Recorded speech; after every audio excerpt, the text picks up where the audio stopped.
who already has an approved LSP or is still in the process of preparing one, today's first session will still be very beneficial to all of us.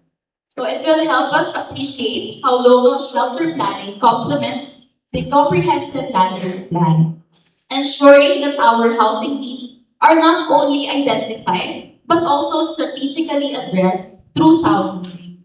So to guide us through this important topic, may we warmly welcome our resource speaker from the Environmental, Land Use and Urban Planning and Development Division of the SUD NCR, Ms. Felina Senyorol. Palakpakan po natin.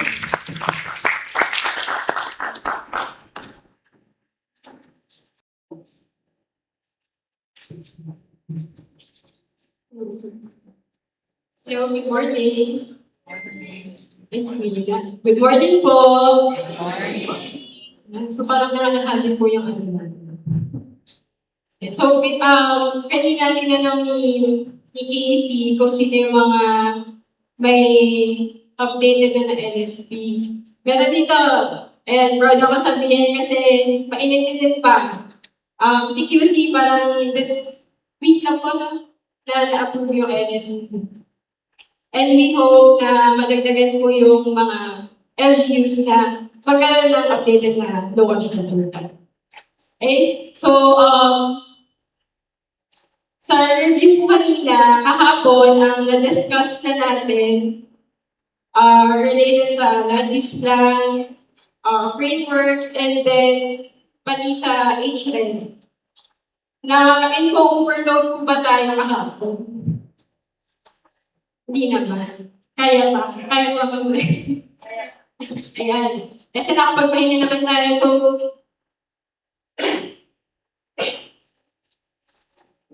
so to start off, magkakaroon lang tayo ng onting activity. So, question lang. Ayan. In your own words, describe the linkage of land use planning and local shelter planning. Mamenti tayo. I'll flash the QR and let's answer kung ano yung naiisip natin when we think of land use planning and local shelter planning. Ano yung nasa gitna, yung linkage yan? Saan nyo siya na-associate? And so you can scan the QR code or type in the Menti 54787295. So I'll give you 30 seconds para sumagot.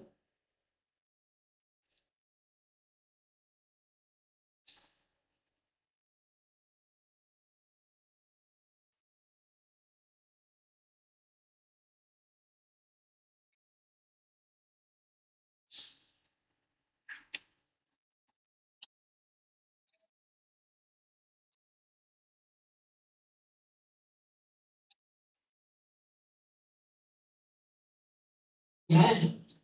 ISM, socialized housing. Density, availability of land. Strategic resettlement. Socialized housing.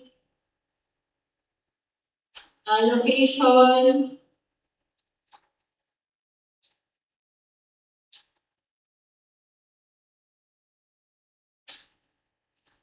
So, availability of land. Sana meron pa dito sa Metro Manila.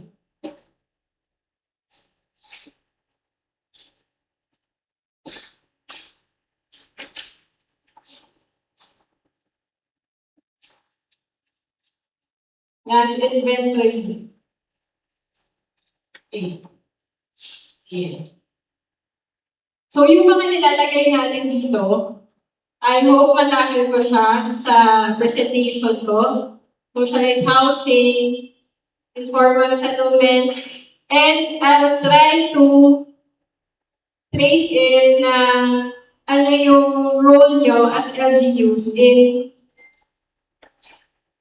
the housing department. Paano natin ma-allocate yung land, saka yung housing, And ano yung role ng LGU? Okay, sige. I'll proceed with my presentation.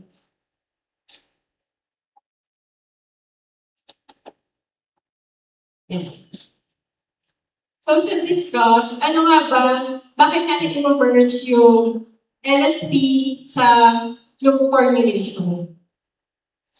So as we know, yung natin is how we allocate the land that we have. And yung shelter plan naman is related to housing. And yung dalawang sectors na yun is very valuable in planning kasi yung housing, it involves the demography or the population. Andiyan yung tao eh. And yan yung pinaka-goal ng karamihan ng LGUs. And also, kaya natin siya ilalagay sa land use plan kasi it's one of the major plans that the LGU prepared. At kahapon yan na-discuss na out of the 34 plans, tama po ba, MMK? 34 plans that the LGU prepared. Yung LSP tsaka yung isa to sa pinag-prepare niya and we try to marry the two para mabawasan paano na isa yung plans na pinag-prepare. And so first, the rational integration to streamline the local planning process by merging previously separate activities, which is yung LSP, na separate document siya, and now we will include it, mainstream it sa land use plan. So this eliminates the need of you, the LGU, to prepare and manage two separate documents.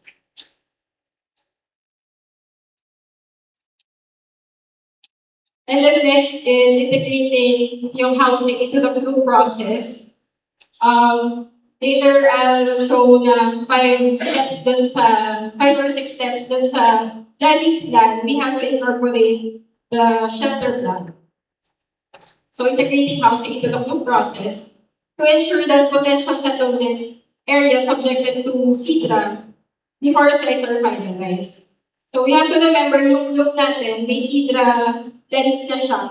Kaya din siya ganun ka-importante kasi there are times that yung housing sites natin, tama mo ba? Nalalagay natin siya sa mga hindi pwede pagkayuan ng hindi siya livable para dun sa mga i-relocate natin. That's why we have to mainstream yung SIDRA sa blue and also yung housing. Para i-overlay natin siya.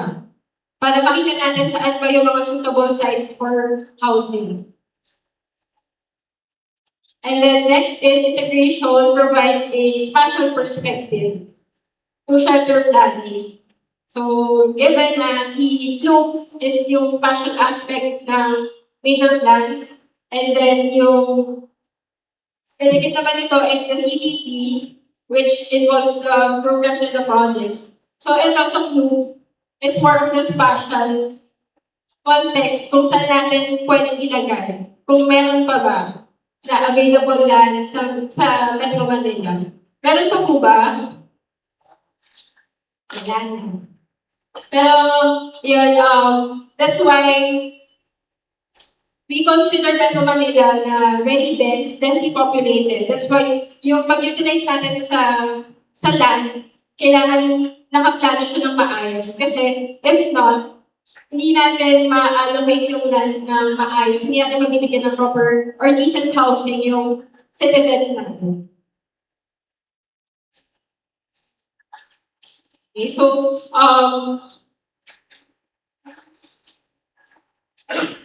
we consider na very important aspect ang housing sa planning ng lahat dahil sa ang sector na papaloob ang housing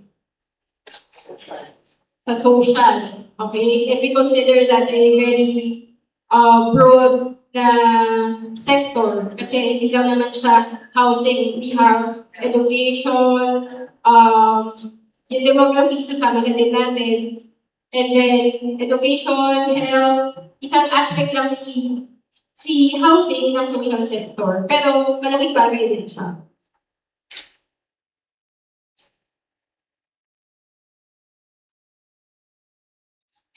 So next is identifying future housing demand through population projections. Within the group, makes housing demand and supply data more realistic. So remember, in planning, do we plan only for now? Ngayon lang, para sa ngayon lang ba tayo nagpaplano? Diba? We have the short term, medium term, and the long term plans. And saan napapaloob si Q? Dun sa tatlo. Short, medium, long. Saan? Louder. Long. Okay? Kasi, as discussed yesterday, 12 years yung na planning period ni Q. Same with CCTP naman is the medium term plan. Okay? So this enables LGUs to take a proactive approach. So proactive yung planning natin rather than reactive. Kasi ang hirap na magplano kung for remedy na lang siya. For parang band-aid solution na lang siya. So better na proactive yung planning natin rather than reactive. Mas okay po ba yung proactive? Kasi we have to prepare. Planning is all about preparation for the long-term plan.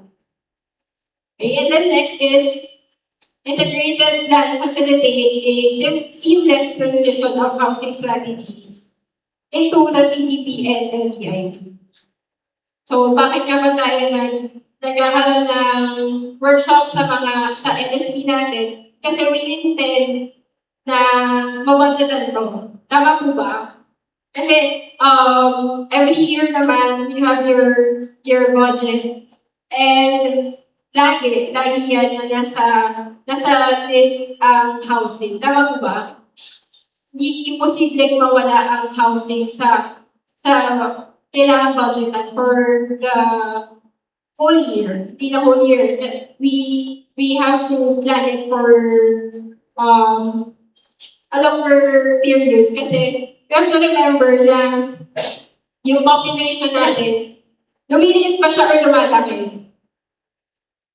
Parang mas madalang lang yung LGU na lumiliit yung population. That's why we have the population projection kasi we have to allocate yung housing natin na enough pa ba ito pagdating ng 10 years time. Kasi lalaki yung population natin. We have to consider that.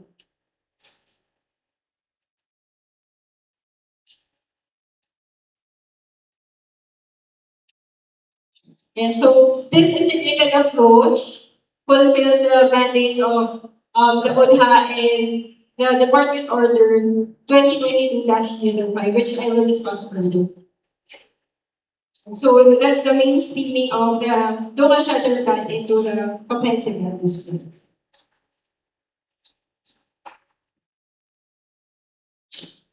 So yeah, gaya yung sabi ko, LGUs must be proactive rather than reactive.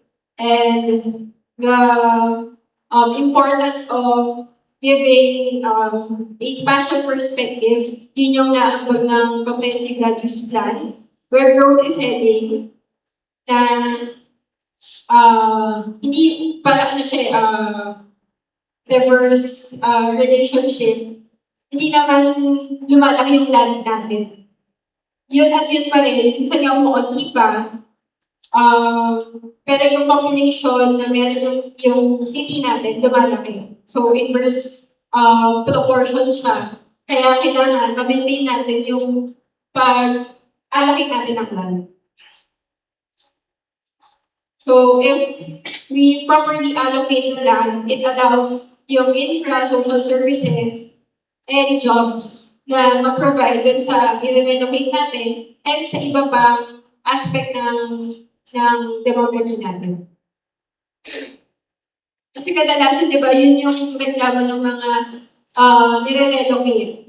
Hindi sila mabubuhay dun sa area or sa location na paglilipatin nila. That's why we have to prioritize na yung land or yung land use natin maayos. So, this is the mandate of our department, the Department Order 2022-005. It aims to direct the integration ng LSP into the loan formulation process and to prompt the preparation of appropriate guidelines for this purpose. So, sa mga nag-audit ng comprehensive land use plan, we strongly encourage na naka-mainstream na yung LSP natin sa housing source sector.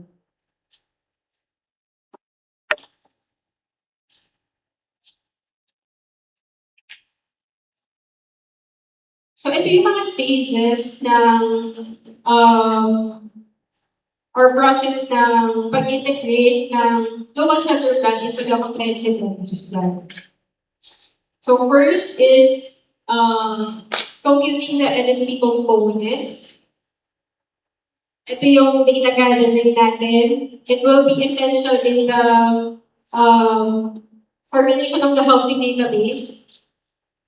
And then, yung backlog computation, dito din. Ito yung pinagdadaanan natin sa workshop na grabe yung computation talaga. Saksi dyan yung mga LGs na kasama na namin sa workshops. And then, hindi lang yung backlog, pati yung user needs, we have to account it for. Then next is formulating the housing subsector section. Ito yung pinaka-meat na ilalagay sa comprehensive land use plan natin. The housing analysis matrix, which composes of the affordability analysis, site suitability, and then next is the integration into the group and zoning ordinance. And so, I'll discuss later kung ano yung role nyo in each stages. So, sa stage 3, yung integration into group and zoning ordinance, and yung mga spatial strategies, we have to remember meron tayo mga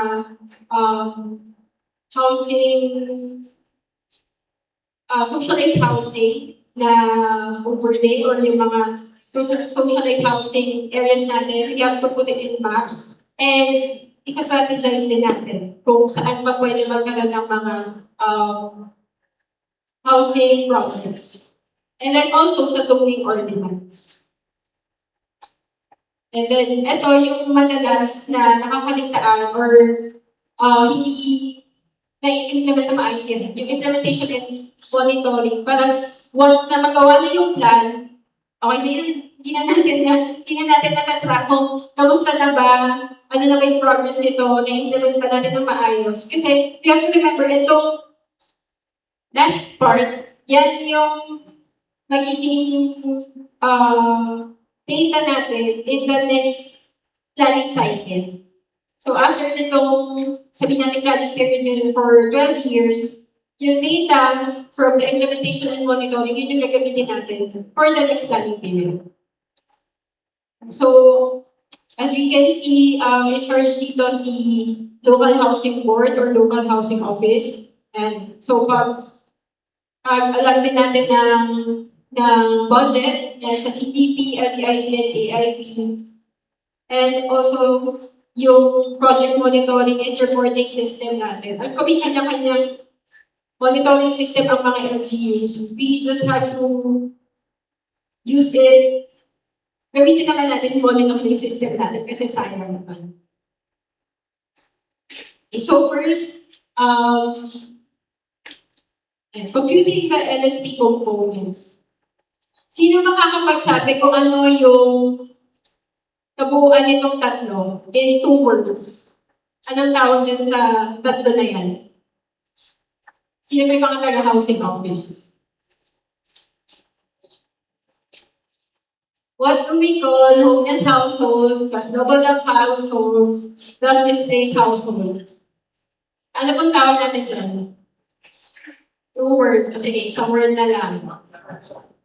Ano ba? Ayan. From QC, si Sir Pao, housing backlog. Tama po ba? Do you agree, housing backlog? Ayan, ito pa yan. Pero wala nakasagot, sayang. Ayan, so, it is the housing backlog. Yan yung homeless households. Ito, do you agree? Ang hirap talaga. I-take note kung ilan yung homeless household. Tama mo ba? Bakit? Nasa isang pwesto lang ba sila? Ayan. So, ano sila, rotating. Ayan. So, ang hirap din kasi there are times na, sige, ito si Barangay 23, kaalawin niya si homeless. Pero pagdating sa kabila naman, mabibilang din siya. And minsan, nabibilang din siya sa kabilang city. Sasabihin na, hindi dito na rin tumatambay, babalik din yan din sa kabilang city. So, yun yung pag-track natin ng homeless household, it's very difficult. Kaya, households with no housing unit of their own. Tapos, yung double up, it is a 2 or more households sharing a single housing unit. Yun yung parang hindi naman natin yun nakakontrol kasi there are compact talaga yung population natin. So that's why you have double the households. And this one is space households. Ito yung mga households in major areas, hazard-prone areas, yung affected by demolition and infrastructure right-of-way building.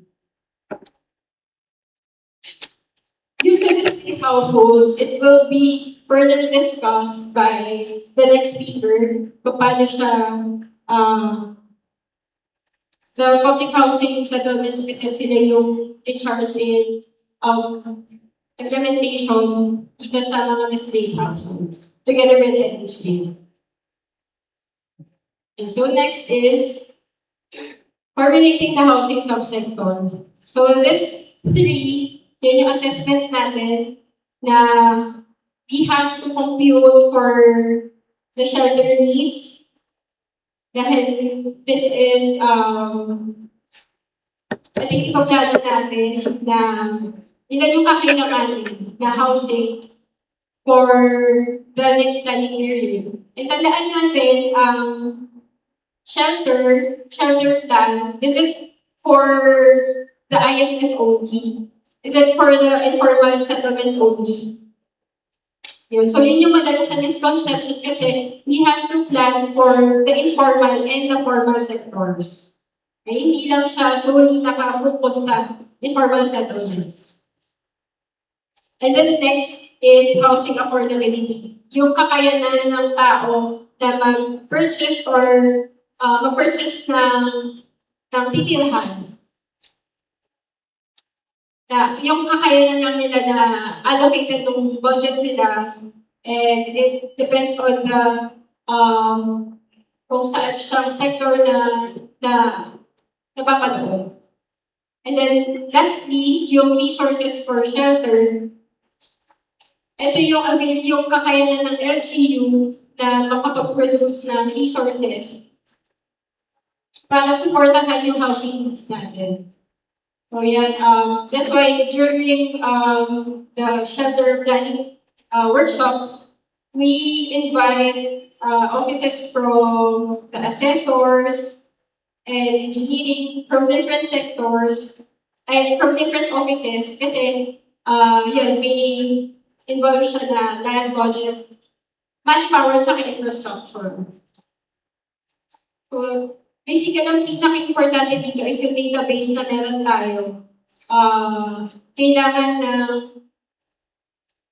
very reliable data. We recommend na mas okay gamitin yung local data nyo na na-validate sa ground, sa barangay, para yun yung gamitin natin during the formulation of the shelter plan.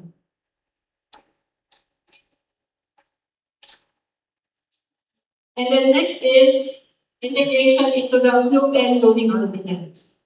And so, ito yung mga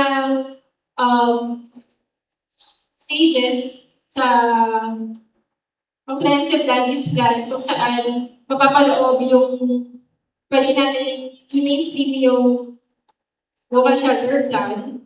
And so goals and objective setting, we have to include it na meron tayong, which is aligned sa vision natin. Sa goals and objectives yan, yung housing sector, we have to consider it. And then next is establishment of development trust and spatial strategies. So, ito kasi yung strategy na gagawin ng LGU throughout the 12 years, and kailangan na-include natin yung housing sector. And then, ito, yan, sa comprehensive land use plan and zoning ordinance preparation. And since may mga, for example, yung sa socialized housing, paano natin siya may sa zoning ordinance natin. And we have to make sure na meron pa tayong available land for mapakita siya sa comprehensive land use plan na meron pa tayong available or ibang plan na housing sites. And then, next is yung strategic programs, projects, and activities identification. Since this will be the basis for the CTP and the AIP, and the IP and the AIP. So once na makita na natin yung land na available, we can devise programs and projects and activities for it na yun din yung babudgetan. Then lastly, harmonization and integration of the enhanced housing subsector with local development plans. So, ma-incorporate din natin siya sa iba nating local plans. So lastly, yung implementation and monitoring. This page bridges the gap between planning and action. So it ensures that the housing PPAs identified in the group are fleshed out in the CTP. And also programmed in the LVIP and then funded sa annual investment program natin.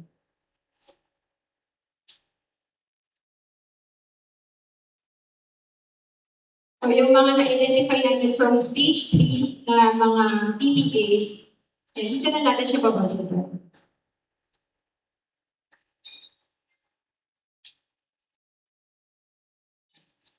So ito na nga yung pinaka-role ng LCUs in the integration ng LSP sa comprehensive land use plan natin. So yan, yung difference ng LGU as the lead proponent and the local housing board as the coordinating arm in planning.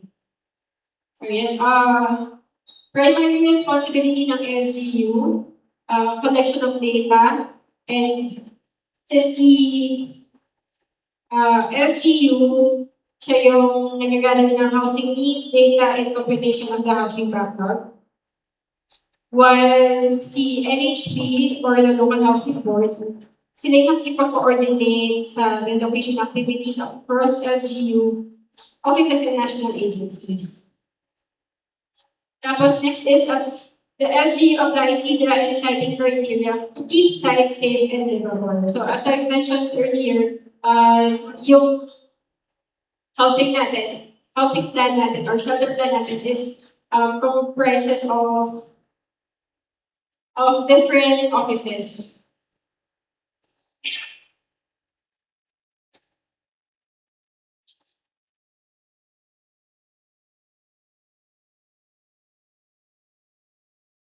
And also, yung CIDRA lens niya, we have to apply it sa mga maps natin, sa pagkatayo natin ng mga hospitals.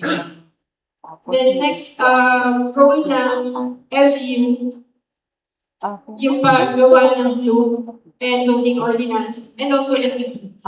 While the local housing board, sila yung sa monitoring and formulate local housing policies and resolutions, and then works alongside the local housing office and the LCAS.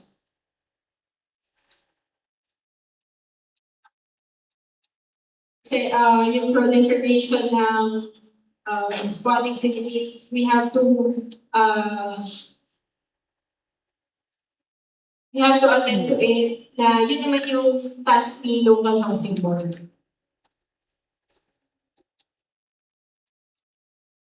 So to sum up, ito yung mga rules ng LGU yan, the LGU computes for the housing backlogs, yun yung magiging database natin, together with identification of suitable housing sites. We have to provide the inventory of available lands and determine if low-risk status ba siya or yung mga kaya ba niya mag-provide ng essential services and utilities. And then identify affected families. We can do this through mapping, yung inventory ng ISFs natin in dangerous areas, those affected by different projects, and also monitor them. And then next is select appropriate relocation sites na yung iba, hindi na siya in city resettlement. Other LGUs, they have off-site relocation sites. So hindi na talaga enough yung land within the boundaries of the LGU. And then integrate the housing strategies. The housing projects identified in the group are incorporated in the CPP and the LGIP to ensure the yearly budget appropriations. Yeah. So I leave you with this quote: "The shelter plan only stands as tall as the land use plan dictated." So a successful resilient housing development is only possible when it's firmly rooted in a proactive, hazard-aware, and spatially integrated land use framework. So I hope we can produce a proactive land use plan, shelter plan. Thank you.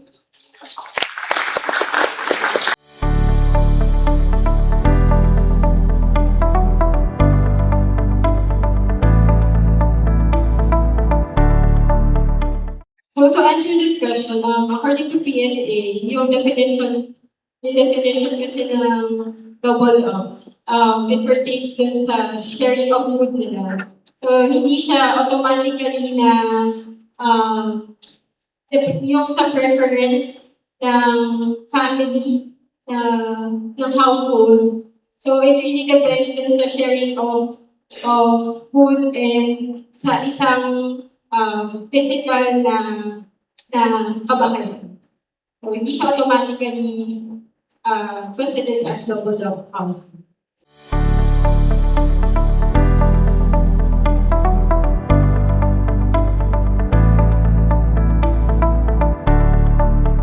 So, as I mentioned, dun sa NSP natin, we have yung sa mga policies natin, sa programs and policies natin. Yes, we do have an oversupply, but it's up to the LGU kung paano yung mag-implement nila ng housing programs. If it's rental, we can provide incentives dun sa mga mag-provide ng rental dito sa mga condo if that's even possible. So, yun, it's all about the willpower of the LGU para makapag-provide ng affordable housing. Kasi I know na mahirap din makapag-usap sa mga sa condo owners na babaan nila yung rates. Pero if there are incentives na malagay natin sa policies, I think that would really help kasi yun nga din yung question din kahapon. Meron tayong housing backlog, pero may oversupply tayo ng condo. So, ayun, we can put it sa mga policies natin. Pero alam ko medyo mahaba-haba pa itong laban para i-push natin ito. But I think that natin siya pwede ipasok. And sa shelter din, na mananatili siya.